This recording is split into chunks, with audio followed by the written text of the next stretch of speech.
क्या आपने कभी ऐसी देवी का नाम सुना है जो बकरे पर सवार होती हैं, हाथ में बोतल थामती हैं और मसान में बैठकर तांत्रिकों के सर से खेलती हैं? ये है मेलडी माता। ना कोई कल्पना, ना कोई लोक कथा, यह है कल युग की सबसे रहस्यमयी देवी की सच्ची कथा, जो बोतल में बंद करती है काम, क्रोध, लोभ जैसे पाप, और जब रूप बदलती है तो प्रकट होती है मसानी मेलडी। तंत्र, रात्रि और मसान की देवी। कौन है ये देवी? क्यों इनका नाम लेते ही पापी कांप उठते हैं? और कैसे ये देवी आज भी अपने भक्तों की रक्षा करती है? देखिए वह कथा जो कभी किसी ने पूरी नहीं सुनाई। मेलडी माता की कथा पहली बार शुरू से अंत तक। परंतु मां मसानी मेलडी के इस भयानक रूप को देखने से पहले हमें इससे बिल्कुल विपरीत उनके उस दिव्य स्वरूप को जानना होगा। एक ऐसा रूप जो तेजस्वी, शांत और दिव्यता से भरपूर है। तो आइए चलते हैं इस रहस्यमयी आध्यात्मिक यात्रा पर। कहानी शुरू होती है सतयुग के अंतिम चरण में। उस समय एक दैत्य अमरुआ महान प्रतापी, मायावी और वरदानी था, जो तीनों लोगों में आतंक मचा रहा था। उसके अत्याचार से सृष्टि में हाहाकार मच गया था। कई वर्षों तक उसके आतंक के कारण देवता भी पराजित हो गए। अमरुआ को वरदान था कि कोई भी झात शक्ति उसे मार नहीं सकती। देवताओं ने चिंतित होकर महाशक्ति की स्तुति की। तभी आदि शक्ति जगदम्बा सिंह वाहिनी दुर्गा प्रकट हुई। उन्होंने अपने 9 रूप धारण किए और उनके साथ 10 महाविद्याएं तथा अन्य सभी शक्तियां प्रकट हुई। फिर दैत्यों के साथ पुनः महासंग्राम छिड़ गया और यह युद्ध 5000 वर्षों तक चलता रहा। अंततः दैत्य अमरुआ अपने प्राण संकट में देखकर युद्ध छोड़कर भागा और पृथ्वी लोक में सायला नामक सरोवर में छिप गया। उसके पीछे वह नवदुर्गा और सभी शक्तियां वहां पहुंची और सरोवर का पानी पीने लगी। अमरुआ सरोवर से निकलकर भागा और रास्ते में पड़ी एक मरी हुई गाय के कंकाल में जा छिपा, सोचते हुए कि यहां देवियां नहीं आएंगी। देवियां वहां पहुंची और देखा शत्रु गाय के पिंजर में घुस गया है। सब ठिठक कर खड़ी हो गई, क्योंकि मृत गाय का पिंजर अशुद्ध माना जाता है। इस अशुद्ध पिंजर से दैत्य को निकालना, वो भी पिंजर में घुसकर, बिल्कुल असंभव था। बाहर निकले बिना उसका वध भी नहीं किया जा सकता था। ऐसी विषम स्थिति में मां ने तरकीब लगाई, अपनी हथेलियों को रगड़ा और मैल निकाला। आदि शक्तियों ने उक्ति लगाई और इस मैल से एक मूर्ति बनाई। फिर मंत्रों द्वारा मां ने उसमें प्राण डाले। मूर्ति में प्राण स्थापित होते ही मेलडी माता प्रकट हुई, एक बाल कन्या के रूप में, जिनके बाएं हाथ में खंजर और दाएं हाथ में दिव्य बोतल थी। कन्या ने कहा, हे माताओं, बताइए आपने मेरा आह्वान क्यों किया? देवियों ने अपनी सारी व्यथा सुनाई। सारी बात समझकर कन्या ने देवियों की इच्छा अनुसार गाय के पिंजर में प्रवेश किया। यह देखकर अमरुआ चकित रह गया और डर कर बाहर भागा। जैसे ही वह बाहर आया, माता ने उसका वध कर दिया। इससे उन्होंने सिद्ध कर दिया कि उनका जन्म बंधन में बंधने के लिए नहीं, बल्कि बंधनों को तोड़कर कठिनाइयों से लड़ने के लिए हुआ है। सभी देवी देवताओं ने जय जयकार की और संपूर्ण सृष्टि अमरुआ के आतंक से मुक्त हुई। परंतु कन्या यदि स्वयं प्रकट होती तो काम निपटा कर लौट जाती, पर यहां तो उनकी रचना कर आह्वान किया गया था। इसलिए सभी देवियों ने उसकी महिमा की और परीक्षा लेने का निश्चय किया। सबसे प्रमुख थी चामुंडा देवी। उन्होंने कहा, इस कन्या को काम रूप कामाख्या नगरी भेजो। कामाख्या उस समय तंत्र मंत्र, काली विद्या और मायावी शक्तियों का गढ़ था, जो आज के असम में स्थित है। अगर यह नामहीन कन्या वहां भी विजय पा लेती है तो सिद्ध हो जाएगा कि वह कलयुग में सबसे प्रभावशाली शक्ति है। उस समय कामाख्या नगरी पर नूरिया मसान का प्रभाव था, जो बहुत ही भयानक था। वह कामाख्या का मुख्य पहरेदार था। कन्या ने उसे भी परास्त कर दिया। कामाख्या नगरी में प्रवेश के साथ देखा तंत्र मंत्र, जादू टोना, काली विद्या, माया के ढेर, इन सबको समझने में ही अमूल्य समय जाया हो जाता। उन्होंने सबको घोल बनाकर बोतल में बंद कर दिया और भूत प्रेत, मसान तथा सभी दुष्ट तांत्रिकों को बकरा बनाकर उस पर सवार हो हाथ में बोतल लेकर बाहर आ गए। सभी देवताओं ने पुष्प वर्षा कर उसका स्वागत किया। तभी से बकरा उनका देववाहन बन गया और उनका नाम पड़ा मेलडी, मेली विद्या पर विजय पाने वाली देवी। मां चामुंडा ने कहा, जिस विद्या का उपयोग दूसरों को दुख देने के लिए होता है, तुमने उसी मेरी विद्या पर विजय पाई। इसीलिए तुम्हारा नाम मेलडी हुआ।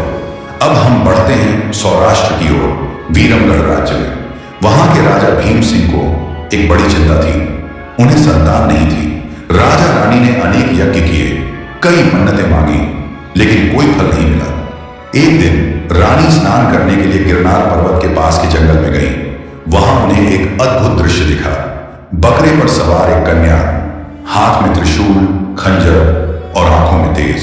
तभी मेलडी माता प्रकट हुई। माता ने कहा, मैं तुम्हें पुत्र दूंगी, लेकिन याद रखना वह मेरा सेवक होगा। फिर उनके घर जन्म हुआ वीरमदेव का। जब वह बड़ा हुआ, माता ने उसे एक विशेष बोतल दी और कहा, इसे संकट के समय खोलना, लोभ में कभी नहीं। कुछ समय बाद पड़ोसी राज्य के धीरपाल राजा ने हमला किया। वीरमदेव के पास केवल 300 सैनिक बचे थे। तब उसने माता की दी हुई बोतल खोली। माता 108 दिव्य वीरों के साथ प्रकट हुई। युद्ध का परिणाम बदल गया। वीरमदेव की विजय हुई। उसके बाद वीरमदेव ने अपना जीवन माता की भक्ति में समर्पित कर दिया। आज भी वीरमनाथ धाम इस चमत्कार का साक्षी है। अब बात करते हैं स्वर्णपुर के राजा हेमराज की। हेमराज को अपने वैभव और शक्ति पर अत्यधिक घमंड था। उसने कहा, मेरे राज्य में किसी देवी की आवश्यकता नहीं। उसने माता के मंदिर को गिराने का आदेश भी दे दिया। लेकिन उसी रात जब हेमराज अपने महल में था, उसे एक भयानक स्वप्न आया। मेलडी माता प्रकट हुई और बोली, अगर सुबह तक क्षमा नहीं मांगी तो तेरा राज्य नष्ट हो जाएगा। हेमराज डर कर जाग उठा, परंतु घमंड में उसने इसे केवल एक सपना समझा। सुबह होते ही उसके राज्य में आपदाओं का कहर टूट पड़ा। दुकाल पड़ गया, अन्न भंडार खाली हो गए, राज्य के कुएं सूख गए, महल की दीवारों में दरारें पड़ गईं। तब राजा भागते हुए माता के मंदिर पहुंचा। वहां घंटों प्रार्थना करने के बाद माता प्रकट हुई। राजा उनके चरणों में गिर पड़ा और क्षमा मांगी। माता ने उसे क्षमा कर दिया और तभी से हेमराज माता का भक्त बन गया। तब से लेकर आज तक स्वर्णपुर में माता का उत्सव बड़े धूमधाम से मनाया जाता है। अब चलते हैं पाकिस्तान से सिमटकर बसे गुजरात के कच्छ के निरोली गांव में। यहां के एक तांत्रिक कृष्णदास अपनी सिद्धियों पर बहुत घमंड करता था। कहते हैं उसने यह ठान लिया था कि वह मेलडी माता को बाधित कर अपनी शक्ति सिद्ध करेगा। उसने घोर तंत्र साधना शुरू की, लेकिन जैसे ही उसने माता को बाधित करने का प्रयास किया, एक तेज दिव्य प्रकाश उत्पन्न हुआ। अचानक ही कृष्णदास की सारी सिद्धियां नष्ट हो गई और देखते ही देखते वह स्वयं एक बकरा बन गया।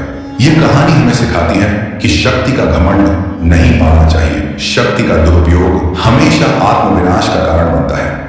ऐसी ही राजस्थान के बालोतरा क्षेत्र में भी एक कहानी हुई, जहां राजा हरिहर और सेनापति धवल सिंह युद्ध के शत्रुओं से घिर गए थे। जब शत्रुओं ने चारों तरफ से राज्य को घेर लिया, तब माता एक शक्ति रूप में प्रकट हुई और शत्रु भयभीत होकर भाग गए। अब हम चलते हैं मेलडी माता के भयावह और डरावने स्वरूप की ओर, जिसकी बात हमने वीडियो की शुरुआत में की थी, जो तांत्रिक और मैली विद्या से जुड़ा हुआ है, जिसे मसाणी मेलडी माता कहा जाता है। मसाणी का अर्थ है श्मशान में रहने वाली शक्ति। कई बार यह रूप किसी काम के बदले में बलि मांगता है, जिसका वर्णन गुजरात की कई लोक कथाओं में मिलता है। वैसे तो माता के पूरे भारत में अनेक मंदिर हैं, लेकिन कामाख्या पर विजय के बाद उनका मुख्य स्थान बना कामरूप देश का माखणिया डूंगर। इसे लोग कामाख्या नगरी या कामरूप देश के नाम से भी जानते हैं। अब हम बात करते हैं भारत के सबसे महान राजा की, उज्जैन के अमर राजा राजा विक्रमादित्य की। एक ऐसे राजा जिन्होंने सिर्फ राज्य ही नहीं, बल्कि धर्म, न्याय और वीरता से भारत की परंपराओं को अमर बनाया। एक समय पर उनका विशाल साम्राज्य सिर्फ भारत ही नहीं, पश्चिम में आज का सऊदी अरब, पूर्व में इंडोनेशिया, उत्तर में मंगोलिया और दक्षिण में श्रीलंका तक फैला था। लेकिन यह कहानी उस समय की है जब राजा विक्रमादित्य सिर्फ उज्जैन के राजा थे। यह कथा है राजा विक्रमादित्य और मां मेलडी के रहस्यमयी, भयावह और अलौकिक अनुभव की एक अनसुनी कहानी, जो शायद ही किसी ने कभी सुनी हो। तो चलिए बिना समय गंवाए कहानी शुरू करते हैं। उज्जैन के राजा वीर विक्रम 18 भाषाओं के जानकार थे, स्वभाव के बहुत सरल और विवेकी। एक दिन राजा ने सोचा, मुझे योग सिद्ध मंत्र सीखना चाहिए। इसलिए एक रात सारा राज्य छोड़कर वे अकेले कामरूप देश की यात्रा पर निकल पड़े। वहां के गहरे जंगलों में एक तपस्वी बाबा वालीनाथ साधना में लीन थे। राजा विक्रमादित्य वहां पहुंचे और जोर से बोले, अलख निरंजन। राजा की आवाज सुनते ही बाबा वालीनाथ ने अपनी आंखें खोली और पूछा, कौन हो तुम? यहां क्यों आए हो? राजा बोले, बाबा, मैं उज्जैन का राजा विक्रमादित्य हूं। मैं योग सिद्धि मंत्र सीखने आया हूं। यह सुनकर बाबा ने मंत्र सीखने का कारण पूछा। राजा बोले, मैं यह मंत्र अपनी प्रजा के कल्याण के लिए सीखना चाहता हूं। बाबा यह सुनकर सिखाने को तैयार हुए, परंतु उन्होंने एक शर्त रखी। शर्त यह थी कि 14 की रात राजा को पुतली वाव से एक लोटा पानी भरकर लाना होगा। अगर वे ऐसा कर पाए तभी उन्हें मंत्र की दीक्षा मिलेगी। कुछ दिन बाद काली 14 की रात आई। राजा पुतली वाव पर पहुंचे और एक लोटा लेकर सीढ़ियों से नीचे उतरने लगे। लगभग 50 सीढ़ियां उतरते ही वहां सो रहे सारे भूत जाग उठे। चारों तरफ से डरावनी आवाजें आने लगी। राजा, तुझे खा जाएंगे, तुझे खा जाएंगे। इसके पहले भी कई राजा पानी भरने आए थे, लेकिन कोई भी जिंदा लौटकर नहीं गया।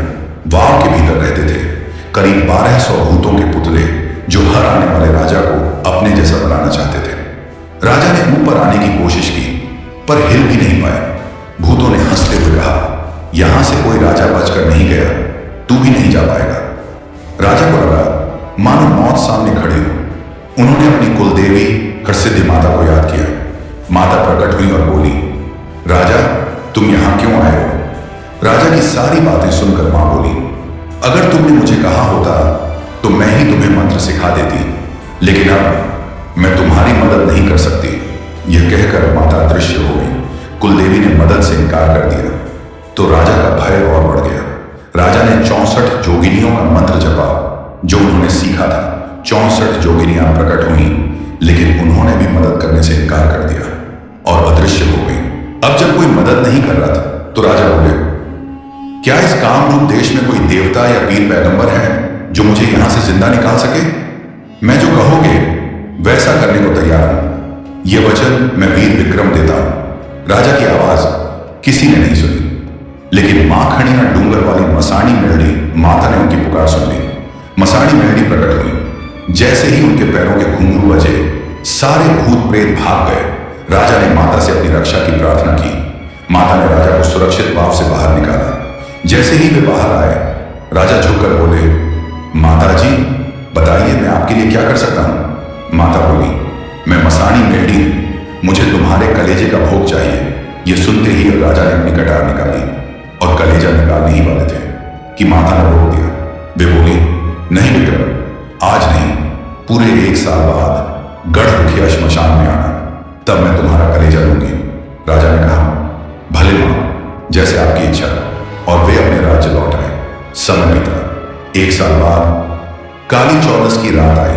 राजा विक्रमादित्य कटार लेकर उज्जैन के भवारी बाजार की ओर निकले।